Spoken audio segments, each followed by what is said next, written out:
Hello everyone. Today we will start from question number 7 of exercise 7.1. AB is a line segment and P is its midpoint. देखो figure हमें दी हुई है. AB एक line segment है और P इसका क्या है? Mid point. मिड पॉइंट का मतलब AP और PB आपस में कैसे हैं? इक्वल हैं. D and E are points on the same side of AB. AB की सेम साइड पे, मतलब दोनों ऊपर की साइड है, तो सेम साइड पे दो पॉइंट है D and E. Such that angle BAD equals to ABE. Angle BAD means this angle is equals to angle ABE. ABE ये एंगल और ये एंगल आपस में कैसे हैं? इक्वल. देखो सिंगल टाइम मैंने लाइन एंगल वाला सिंबल डाला हुआ है. एंड EPA मतलब this angle is equals to this angle DPB. तो ये दोनों आपस में इक्वल है और ये इक्वल है. आप चाहो तो इसको नेमिंग दे सकते हो. 1 इक्वल्स टू 2, 3 इक्वल्स टू 4.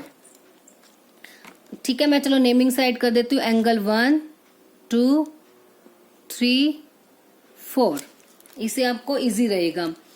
अब हमने क्या प्रूफ करना है कि शो करना है DAP is congruent to EBP.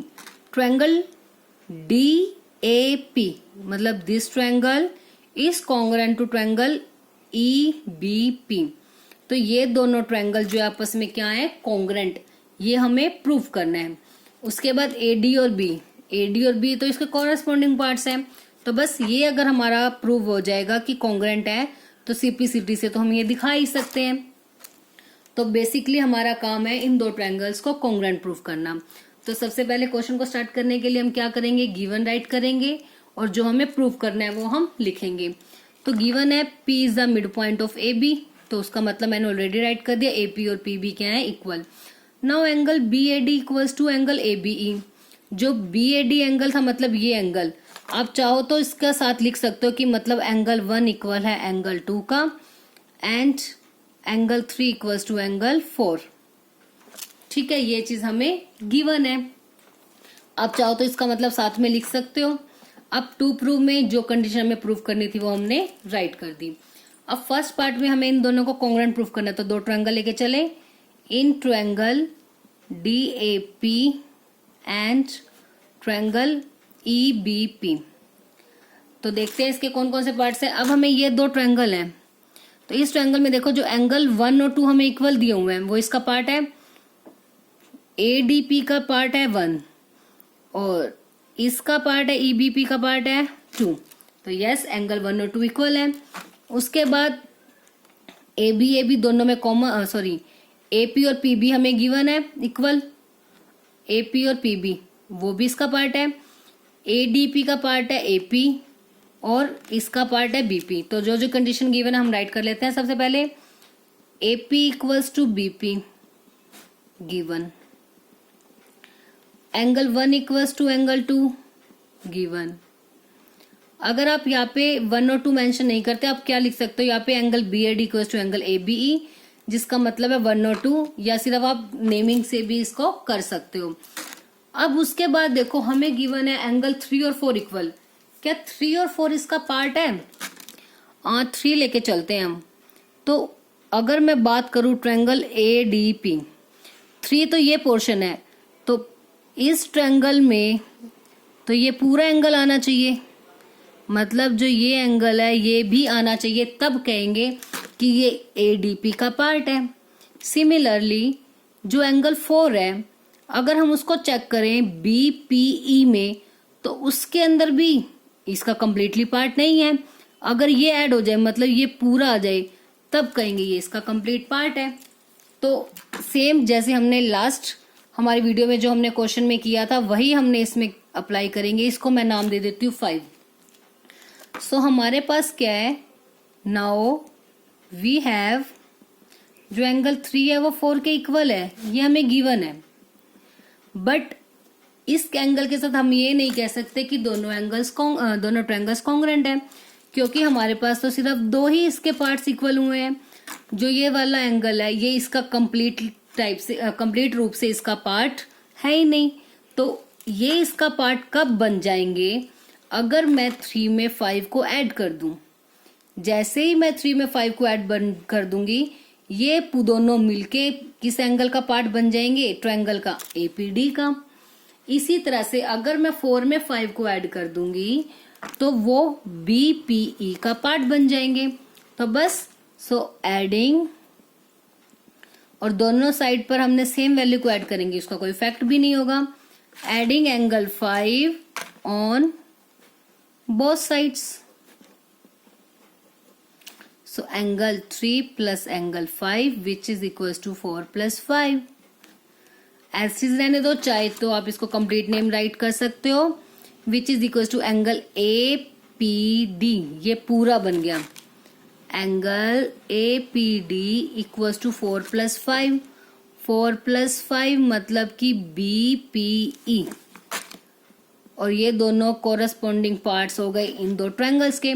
तो बस एक साइड और दो एंगल आ गए, तो ये दो एंगल हो गए और उनके बीच की साइड, तो रूल हो गया एंगल साइड एंगल, क्योंकि जो दो एंगल इक्वल हैं वो इसी साइड के ऊपर बने हुए हैं, तो that means our rule is angle side angle. तो आप बोल सकते हो फ्रॉम इक्वेशन 1 2 एंड इसको 3, क्योंकि ये इंक्लूडेड नहीं है, ये सब पोर्शन हमने काम किया है इन दोनों को इक्वल लाने के लिए। So from equation 1 2 and 3 we can say that, we conclude that by angle side angle rule, क्योंकि टू एंगल है और साइड उनके बीच की है, angle side angle congruence rule,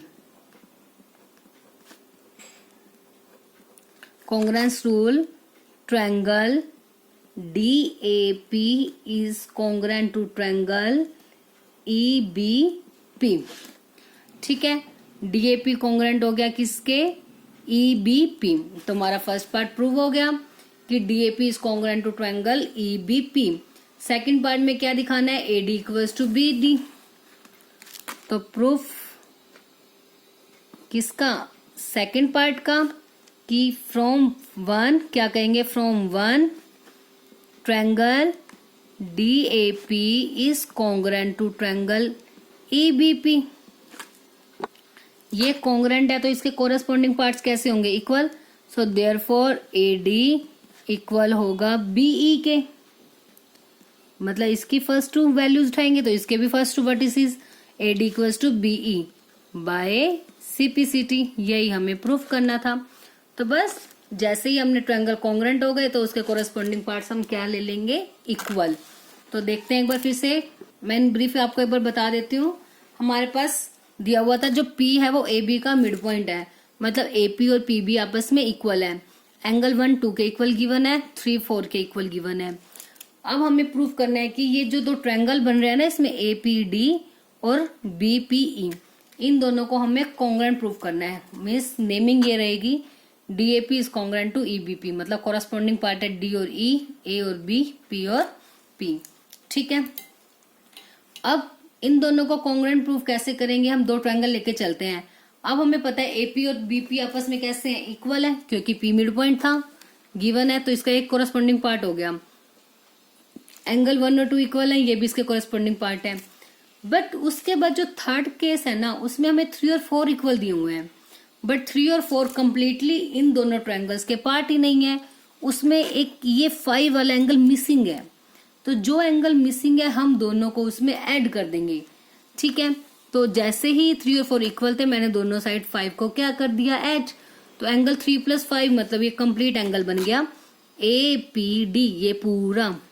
ऐसे 4 + 5 BPE, तो दोनों एंगल आपस में इक्वल हो गए और ये इस एंगल के पार्ट्स भी हैं इस ट्रायंगल के। So by angle side angle congruency rule triangles are congruent. जैसे ही ट्रायंगल्स कॉन्ग्रुएंट हुए, CPCT से जो सेकंड पार्ट था हमारा AD और BE को प्रूव करना, वो भी कैसे आ गए, equal bye CPCT, corresponding parts of congruent triangles. Now last question of the exercise, question number 8, in right triangle ABC, मतलब ABC, देखो ये फिगर हमें गिवन है, ABC जो एक राइट ट्रायंगल है, मतलब इसमें एक एंगल 90 डिग्री का है, और राइट एंगल एट सी के ऊपर, मीन्स जो ये सी वाला एंगल है ये complete, that is 90 degree. Now M is the mid point of hypotenuse A B. जो ए बी है इसका मिड पॉइंट है एम, मतलब B M equals to A M. ये दोनों आपस में कैसी हो गई, इक्वल, मिड पॉइंट है ना। उसके बाद कहते हैं सी को ज्वाइन कर दिया एम से, सी को ज्वाइन कर दिया एम से। उसके बाद इसको प्रोड्यूस कर दिया, मतलब बढ़ा दिया डी पॉइंट तक, सच दैट डीएम और सीएम आपस में इक्वल हो गई। मीन्स ये साइड इसके इक्वल हो गई, ये इसके इक्वल हो गई, ये इसके इक्वल हो गई। Now point D is join to point B. अब डी को किससे ज्वाइन कर दिया, बी से। Now we have to show that, ये 4 पार्ट्स आपको शो करने हैं, तो 1 बाय 1 हम इन्हें इसे सॉल्व करेंगे हम। तो पहला पार्ट है ए एम सी और बी एम डी को, ए एम सी मतलब ये छोटा ये वाला ट्रायंगल और बी एम डी ये ट्रायंगल, इन दोनों को हमें कॉन्ग्रुएंट दिखाना है। तो हम पहले फर्स्ट पार्ट की बात करते हैं, उसको सॉल्व करेंगे। After then we solve the part second. तो उसके लिए सब कुछ जो जो गिवन है, जो प्रूव करना है, पहले हम वो नोट डाउन कर लेते हैं। फर्स्ट ऑफ ऑल गिवन है एक राइट ट्रायंगल है, एंगल सी 90 है, मिड पॉइंट है, तो उसकी कंडीशन मैंने अप्लाई कर दी कि इसका रिजल्ट होगा जो ए एम है वो बी एम के इक्वल होगा, डी एम सी एम के इक्वल हमें गिवन है। प्रूव में टू प्रूव में चारों पार्ट्स लिख दिए जो जो हमें प्रूव करने हैं। अब फर्स्ट पार्ट को हम प्रूव करते हैं।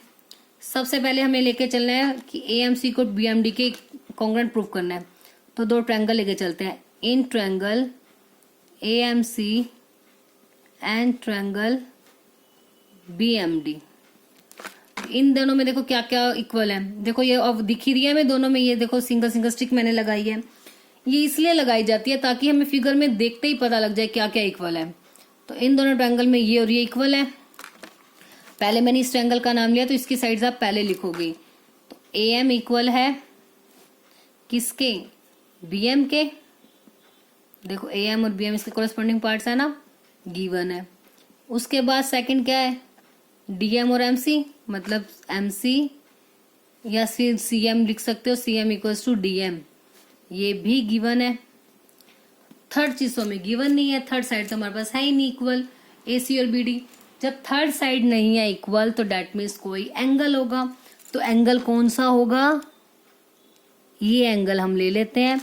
These are the vertical opposite angle, और हमें पता है vertical opposite angles are always equal. So therefore angle A M C, चाहो तो आप 1 और 2 दे सकते हो, A M C equals to B M D. Vertical opposite angle, VO is the short form of vertically opposite angles. वो कब बनते हैं, when 2 lines cross each other या intersect each other at a point, then जो ये angles हो जाएंगे opposite एक दूसरे के, these are the vertical opposite angles and vertical opposite angles are always equal. So side angle side, 2 side है उनके बीच का एंगल है, तो रूल हो गया side angle side. So by side angle side congruence rule we can say that triangle AMC is congruent to triangle BMD। तो first part हो गया, बस सिंपल था। AM और BM ये दो साइड्स हमें इक्वल दी हुई थी, AM BM के इक्वल है, CM DM के इक्वल है, और ये 2 एंगल हो गए, these are the vertical opposite angles. तो साइड एंगल साइड से दोनों ट्रायंगल कैसे हो गए, congruent. Now proof of part second. Proof part second. अब देखते हैं कि सेकंड पार्ट में क्या प्रूफ करना है हमें। Second part is we have to prove that angle DBC is a right angle. जो एंगल डीबीसी मीन्स इसको हमें प्रूव करना है, एंगल बी को, that is equals to 90 degree. तो अब हम इसे कैसे प्रूव करेंगे, थोड़ा सा ध्यान से देखो इसको। अब फर्स्ट पार्ट में हमने इन दोनों ट्रायंगल्स को कॉन्ग्रुएंट किया है, तो जैसे ये 2 ट्रायंगल कॉन्ग्रुएंट है तो इसके कोरस्पॉन्डिंग पार्ट्स कैसे होंगे, आपस में इक्वल होंगे।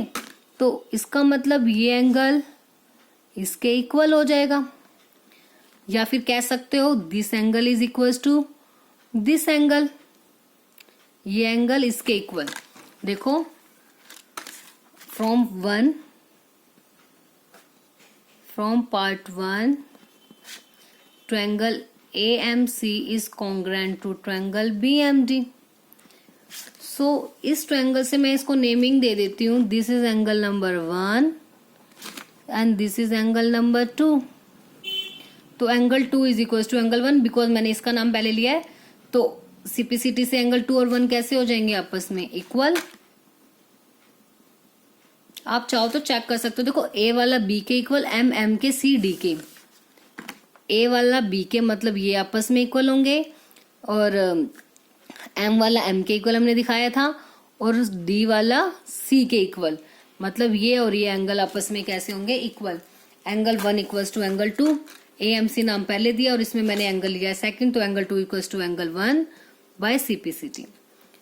अब देखो, अब जो एंगल 2 और 1 है वो कैसे एंगल बन रहे हैं, ऑल्टरनेट एंगल बन रहे हैं। देखो ये Z बन रहा है, दिस इज Z। जैसे ही Z है ये, और ये ऑल्टरनेट एंगल्स हमने कह दिया इक्वल हैं। ऑल्टरनेट एंगल्स कब इक्वल होते हैं, when lines are parallel. So therefore जो AC साइड है वो पैरेलल हो जाएगी BD के।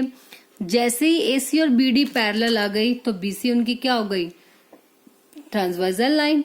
तो जो ये एंगल B है और एंगल D, ये कैसे एंगल हो गए, को इंटीरियर ना। When two lines intersect each other and a transversal intersect, when two lines which do not intersect each other and both these lines are intersected by a single line, मतलब जिसे हम बोलते हैं transversal line. तो उस case में जो ये दो एंगल्स बनते हैं, ये दोनों इंटरनली अंदर की साइड बनेंगे और सेम साइड पे, इन्हें हम बोलते हैं को इंटीरियर एंगल्स। और को इंटीरियर एंगल्स का सम हमेशा होता है 180 डिग्री। तो जो एंगल C और B हैं वो दोनों है को इंटीरियर एंगल, और को इंटीरियर एंगल का सम होता है 180। तो उसमें से C 90 है तो B वाला कितना बच गया, 90 डिग्री। तो हमारा पार्ट प्रूव हो जाएगा।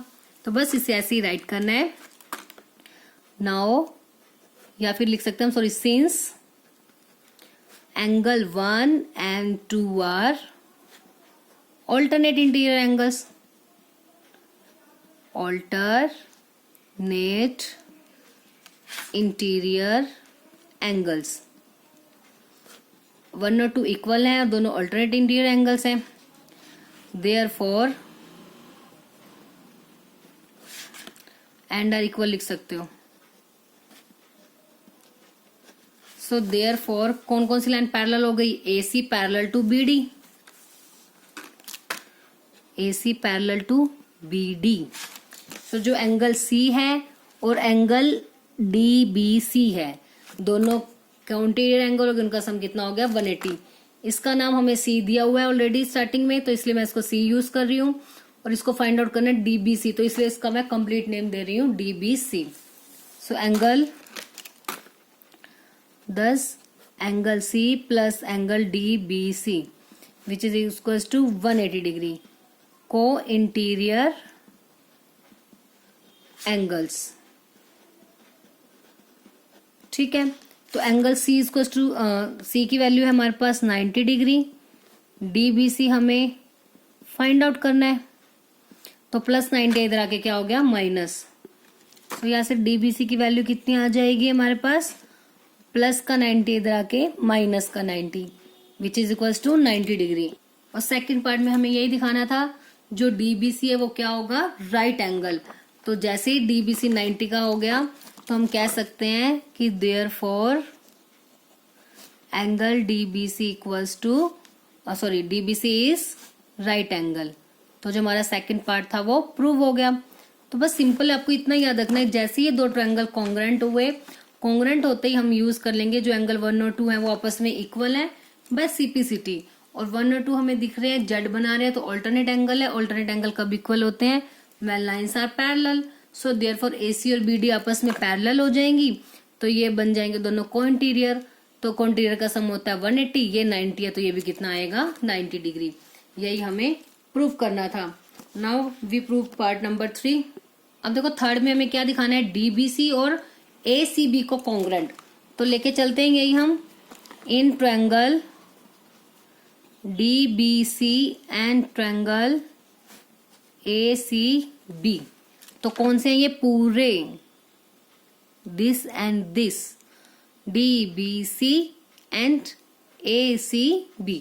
दोनों में क्या कॉमन आ रहा है? BC दोनों में आ रही है, तो लिख देते हैं पहले तो यही BC equals to BC common.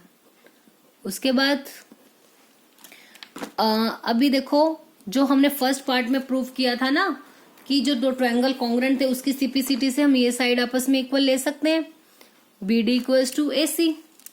Now BD equals to AC, क्योंकि फ्रॉम वन क्या प्रूव किया था? AMC और BMD कॉन्ग्रेंट है, AMC congruent to triangle BMD। तो ये दोनों ट्रायंगल फर्स्ट पार्ट में प्रूव किए थे, तो उसके कोरस्पॉन्डिंग पार्ट BD और AC इक्वल होंगे by CPCT. So BD equals to AC by CPCT. ठीक है, दो कंडीशन हो गई। और थर्ड अभी हमने फ्रॉम सेकंड पार्ट में प्रूफ किया, जो एंगल बी है कितने डिग्री का है? 90। सी हमें 90 गिवन है, angle B equals to angle C both are 90 degree. तो अब देखो साइड एंगल साइड, तो दोनों ट्रायंगल कैसे आ गए? Congruent. So by side angle side congruence rule, triangle DBC is congruent to triangle ACB। बस यही हमने इसमें प्रूफ करना था। सिंपल सा कंसेप्ट था, BC कॉमन थी, और जो ये नेक्स्ट पेयर था फर्स्ट पार्ट हमने प्रूफ किया था कि दोनों ट्रायंगल कॉन्ग्रेंट है, तो उसके सीपीसीटी से ये वैल्यूज इक्वल आ जाएंगी। एंगल बी और सी अभी हमने इसमें प्रूफ किया है सेकंड पार्ट में कि B 90 है, C 90 गिवन था, तो दोनों एंगल इक्वल हो गए। सो bye side angle side congruence rule both triangles are congruent. Now we have to prove the proof of fourth part. तो proof fourth part अब देखते हैं। पहले fourth part में proof करना क्या है हमें? fourth part है हमारा CM is half of AB. Now we have to prove that कि जो CM है ना वो AB का half है। देखो CM half of AB, जो CM है वो पूरी मतलब ये वाली लाइन इस पूरे का हाफ है। वो हम कैसे दिखाएंगे? देखो लेके चलते हैं थर्ड पार्ट से। फ्रॉम पार्ट थर्ड हमारे पास क्या है? DBC is congruent to triangle ACB। Relation दिखाना है हमें किस किस में? CM और AB। CM और AB, CM half of AB है ना, तो यहां से देखते हैं AB का मतलब है CD लेने हमें, CD equals to AB by CPCT. Is it clear कि दोनों ट्रायंगल कॉन्ग्रेंट है तो इसके कोरेस्पॉन्डिंग पार्ट्स इक्वल होंगे। तो मुझे AB के साथ रिलेशन प्रूफ करना है, तो AB मैंने ले लिया, तो AB लेना है, तो उसके साथ क्या ले सकते हैं? CD। प्रूफ करना है CM, तो क्या CM का कोई रिलेशन CD के साथ है? बिल्कुल है। जो CM और CD है वो दोनों इक्वल हैं, मतलब M is the mid point of CD। तो जो CM है वो हाफ ऑफ क्या है? CD तो है। तो जो CD है वो मिलके बना है CM और MD से, CM और MD से या DM से बोल सकते हो, और वो दोनों आपस में कैसे हैं? इक्वल गिवन है। तो हम क्या लिख सकते हैं CD के प्लेस पर? CM plus DM। CD is equal to CM plus DM। ऐसे साथ साथ क्लियर हो जाएगा। जो CD है वो मिलके बनी है CM प्लस DM से। ठीक है, अब CM और DM दोनों इक्वल गिवन है, तो मुझे तो CM में प्रूफ करना है ना आंसर, तो मुझे CM चाहिए, DM नहीं चाहिए। तो CM प्लस CM, तो CM plus CM 2CM AB, 2 multiply में इधर आके क्या हो जाएगा? डिवाइड में, तो हाफ ऑफ AB, यही हमें प्रूफ करना था।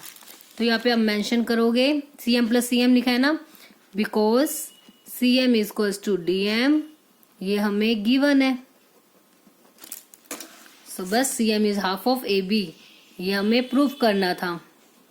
एक बार फिर बताती हूँ मैं। देखो थर्ड पार्ट में दोनों ट्रायंगल कॉन्ग्रुएंट आए, कॉन्ग्रुएंट आते ही सीपीसीटी से इसके कोरस्पॉन्डिंग पार्ट्स इक्वल होंगे।